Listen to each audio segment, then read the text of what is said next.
Tapi lo melihat nggak bahwa AI ini akan mengancam pekerjaan lo sebagai seorang fotografer? Itu tuh ya revolusioner, menghemat waktu banget. Dan itu bisa jadi kekuatan lu. Maksudnya buat nambah harga karena lu mengandalkan efisiensi, kecepatan gitu kan.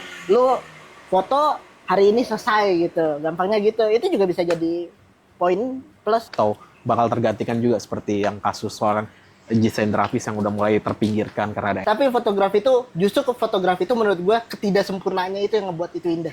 Lo ngeliatnya di industri kreatif itu AI itu seperti apa sih? Justru AI yang bagus di tangan orang ketika kita udah tahu dasarnya dulu. Kemajuan suatu zaman pasti akan selalu ada korbannya. Lo melihat untuk katakan sebagai fotografi dan juga sebagai orang yang pernah industri kreatif, sebaiknya apa yang kita lakukan untuk bisa bertahan?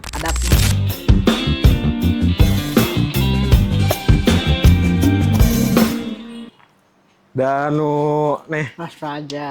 Lo kacang abis nih. Habis lah, enak bro. Ya lah. Di sini tuh nggak ada yang nggak enak. Minal aja. Gimana Mas Raja, gimana? Gila ya. Ini suasananya sadu ya. Parah. Sadu agak gerimis kayak gini ya kan. Parah. Udah kayak Bandung nggak sih? Ih, parah. Jakarta rasa Bandung noh. Udah nggak ada debu aja. Udah nggak ada debu. Gimana kabar lo sekarang? Sehat. Lu gimana lu? Ya lo lihat gue emang rambut gue doang yang berubah panjang. Ya betul. So far badan gue masih sama aja. Ya, kan? Lo body shaming ya? Hah? Gimana?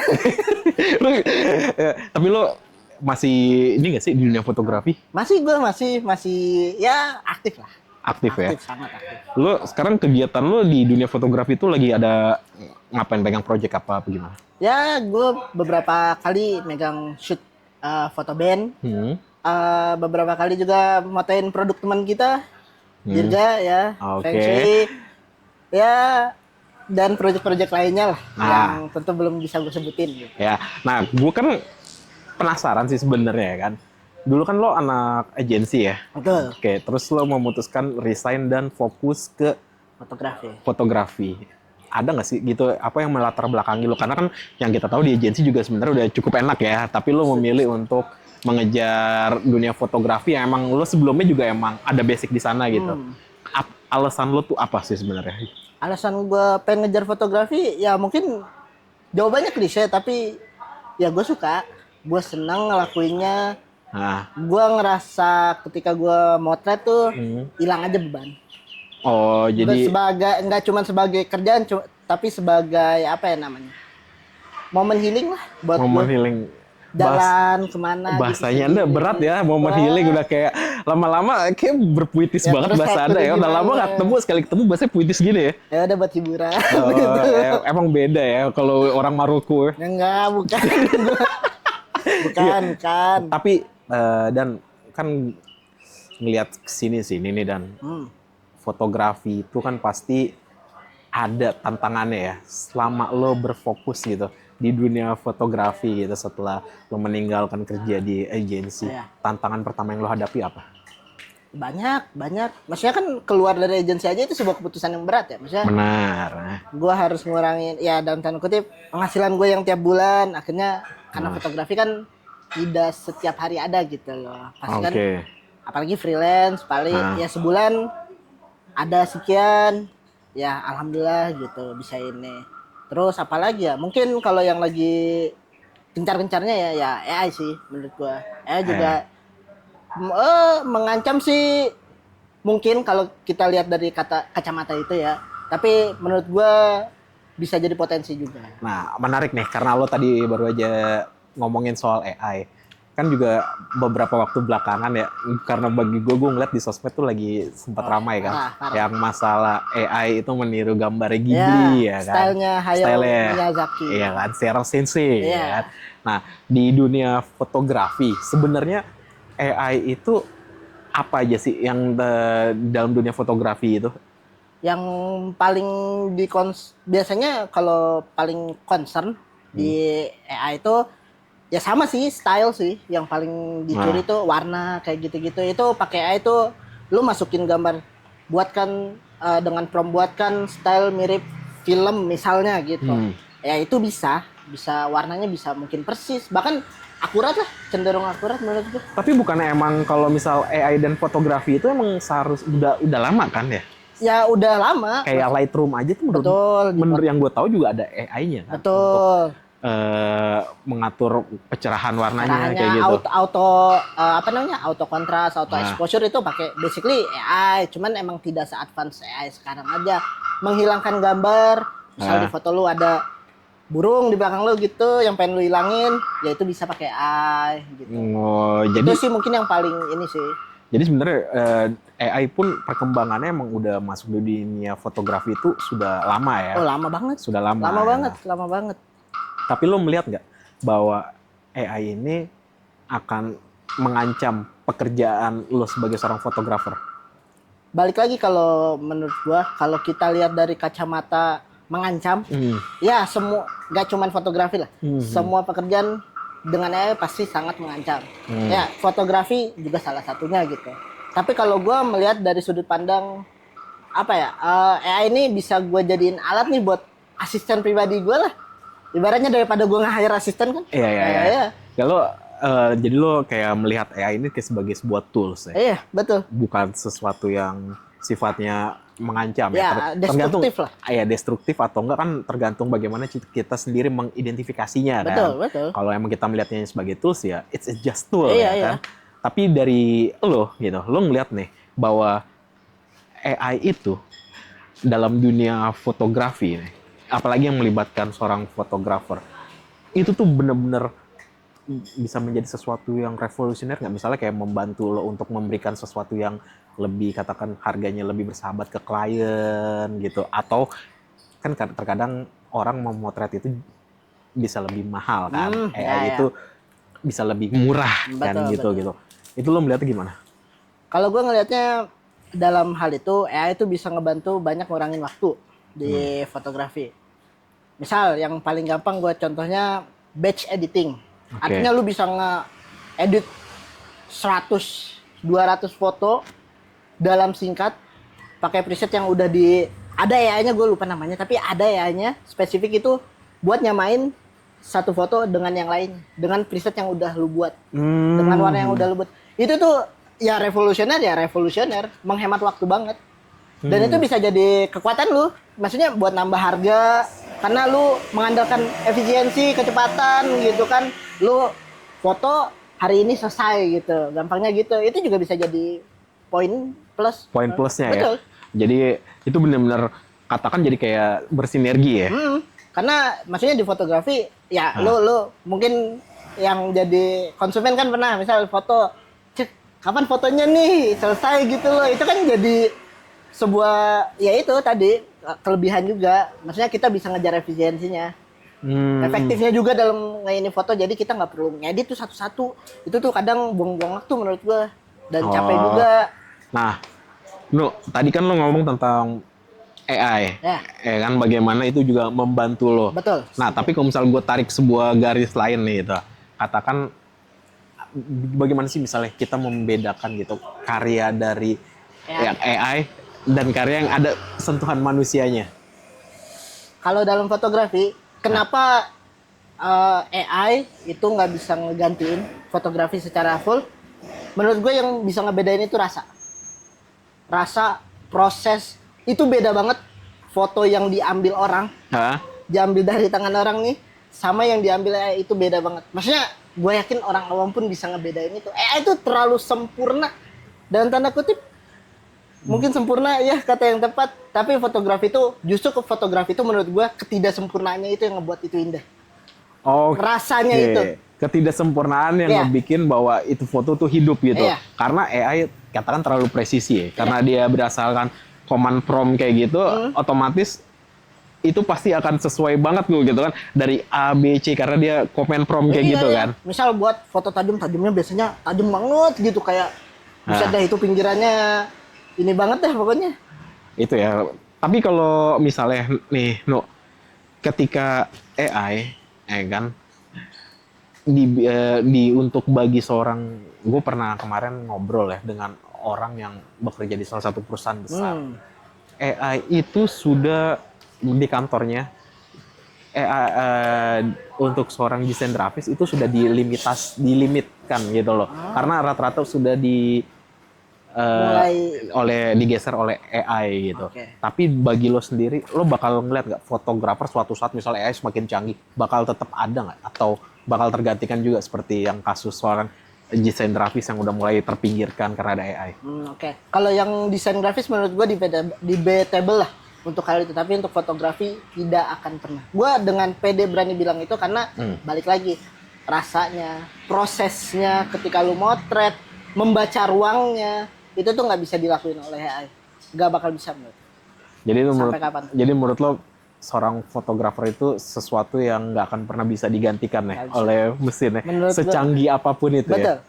Karena balik lagi ada sentuhannya ya. Sentuhan magis kalau kata orang foto tuh, sentuhan magisnya. Setiap fotografer tuh punya sentuhannya tersendiri, dan itu yang nggak bisa direplika komputer. Sih masuk akal sih.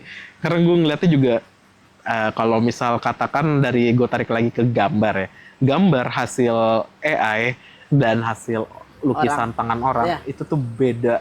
Betul. Karena AI itu jadi kayak cuman bisa meniru ya kan. Sedangkan orang tuh kayak dia tuh bener-bener lo punya ide, lo lakukan, lo laksanakan kayak gitu ide lo gitu. Kalau sedangkan AI kan enggak gitu. Nggak bakal. Ya itu ada ya sentuhan tangan aja. Kayak kita ngelihat, oh ini mah orang beneran ngelukis nih gitu loh. Nah, berarti kalau misal karena lo juga pernah berkecimpung di dunia kreatif juga kan, betul. Lo melihat bahwa beberapa katakan digital advertising gitu, itu udah mulai kayak menggunakan AI gitu. Lo ngeliatnya di industri kreatif itu AI itu seperti apa sih? Untuk gue pribadi ngelihatnya ya itu tidak mengancam sih. Buat gue justru sangat membantu.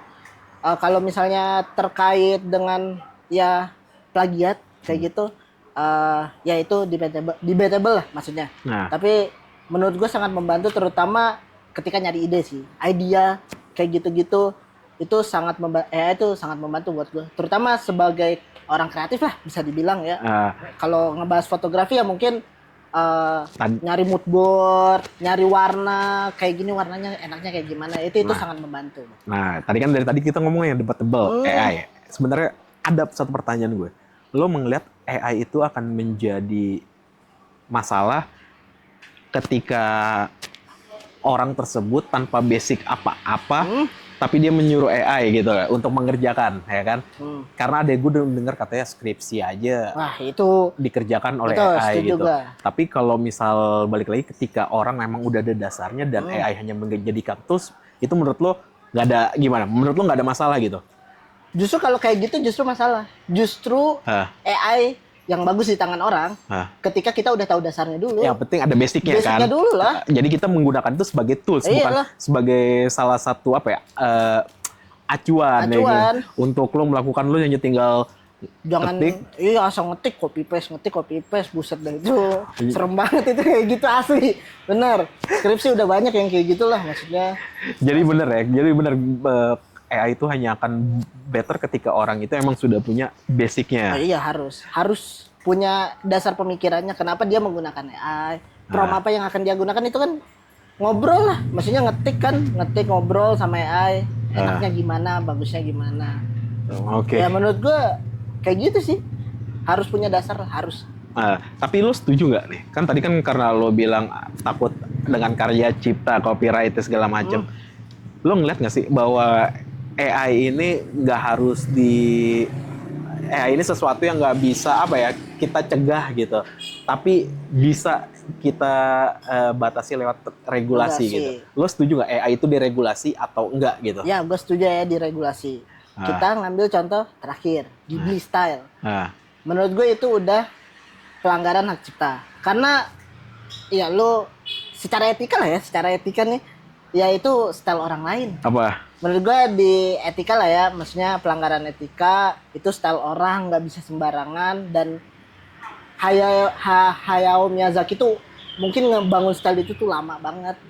Dan ketika AI ngelakuin itu menurut gua pribadi itu tidak etik saja. Nggak etis. Dan sebaiknya diregulasi apa aja yang bisa masuk dalam tanda kutip data ke AI. Mungkin akan mencegah perkembangannya. Tapi gua ngelihat perkembangannya pun AI sekarang terlalu seram kalau nggak diregulasi justru. Menurut gua. Tapi jadi kayak kontradiktif kan? Iya. Lu bilang bahwa itu tools, tapi lu ngeliat bahwa Betul, cuman ya gimana ya? Dua sisi pisau aja. Pisau ketika dikasih ke pembunuh ya jadi alat senjata. buat membunuh. Okay. Tapi ketika buat dikasih orang masak ya buat masak. Oke. Jadi lo merasa bahwa perkembangan AI nggak bisa ditahan, tapi lebih baik diminimize lewat regulasi. Regulasi, ya apapun itu regulasinya. Gue bukan orang AI atau tech yang ngerti banget, tapi ya harusnya orang pemerintah atau siapapun yang ngerti itu harusnya bisa lebih ngerti lah gimana regulasinya yang baik dan benar. Gitu. Nah, satu nih pertanyaan terakhir. Ketika AI udah semakin advance, otomatis pekerjaan itu akan banyak yang tergantikan. Sama halnya kayak kemajuan suatu zaman pasti akan selalu ada korbannya. Lo melihat untuk katakan sebagai fotografi dan juga sebagai orang yang pernah industri kreatif, sebaiknya apa yang kita lakukan untuk bisa bertahan? Menurut gue fokus ke hal yang AI nggak bisa. Kalau gue di fotografi, yaitu membaca ruang, empati dalam ngerjainnya, maksudnya berikan rasa itu, udah itu menurutku. Itu nggak akan bisa, nggak cuman fotografi, pelukis, ilustrator, desain grafis, menurut gue tetap akan ada ruang untuk mereka. Tetap ada ruang. Ada ruang. Tinggal bagaimana caranya lo memiliki originalitas ya, kemampuan lo yang nggak akan pernah bisa katakan ditiru lah, plek-teplek ya. Karena gimana pun setiap sentuhan itu pasti ada khasnya. Jadi menurut lo AI itu bukan ancaman ya? Bukan. Untuk sekarang gue tidak melihat itu sebagai ancaman. Luar biasa, Tidak tahu di masa depan. Luar biasa ya kan. Setiap kayak ngomongin AI itu dari kemarin gue selalu ketemu ada orang yang pro banget, ada orang yang kontra banget, tapi juga ada juga orang yang kayak lo di tengah-tengah ini. Lo ngeliat bahwa AI itu hanyalah tools gitu. Tapi kalau dibagi gue sendiri, gue juga ngeliat bahwa AI itu sama kayak lo hanya tools gitu. Yang menurut gue bisa membantu kita gitu. Jadi gue nggak akan benar-benar kayak kontra banget sih. Enggak. Gue tahu AI itu kayak berbahaya gitu. Serem gitu kalau kita nggak bisa mengimbangi lah ya kan. Tapi satu sisi gue merasa terbantu banget dengan AI. Nggak bisa dipungkir lah ya, ngebantu banget di yang nggak usah ke fotografi deh, dalam kehidupan sehari-hari gitu. Itu tuh cukup membantu. Serem, ya serem. Tapi menyenangkan juga lah untuk digunakan ya. Ya oke, cakep lah. Kita untuk ini kita pemikirannya sama ya kan, nakama ya kan. Ya udahlah Dan, silakan makan dulu Dan. Dengan kacang lo abisin nggak apa-apa. Iya. Minumnya juga ada. Habis, enak. Nggak ada brandnya. Nggak ada brandnya. Ya, yaudah. Dalam aja udah jam berapa nih? Udah mau maghrib. Iya.